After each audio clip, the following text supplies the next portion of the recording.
Isang mapagpalang umaga po sa inyong lahat. Magandang umaga din po, Father.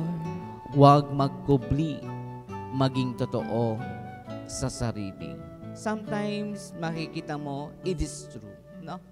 Kung sino pa yung paladasal, kung sino pa yung laging nagnunobina, paglabas ng simbahan, sila pa yung di hamak kung minsan na chismoso, chismosa. Kaya nga mga kapatid, marahil malinaw na sinasabi sa atin ni Jesus, you must be true to yourself. Huwag kang magpubli dahil mahirap, no?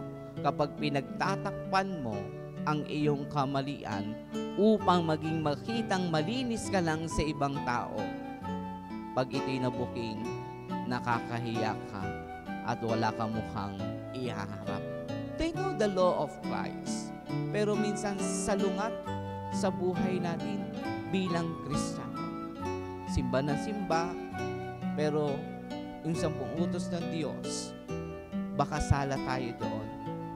Baka doon sa 10 utos ng Diyos, sumosobra ka pa sa inutos ng Diyos. Kaya nga, paano kaya ikaw makakahikayat ng isang mananampalatayang Kristiyano kung ikaw mismo sa sarili mo hindi ka makitaan ng kabutihan? Kung ikaw mismo sa sarili mo, you role playing na kung saan sasabihin, doble kara. Sa loob ng simbahan, banal.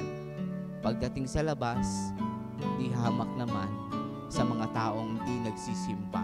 Kaya nga, my dear friends, no, in today's celebration, tinuturuan tayo ni Jesus. Huwag kang maging pakitang tao.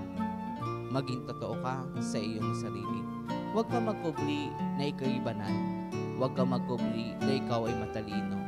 Dahil tandaan mo, after all these years, baka hindi mo nakakalimutan, yung pagkukubli mo, mas masahol pa ang balik sa iyo. Hindi lang reputasyon mo ang masisira, kundi pati ang pagkatao. Hindi ka hipokrito, hindi ka iskriba't pariseyo na alam lamang ang batas.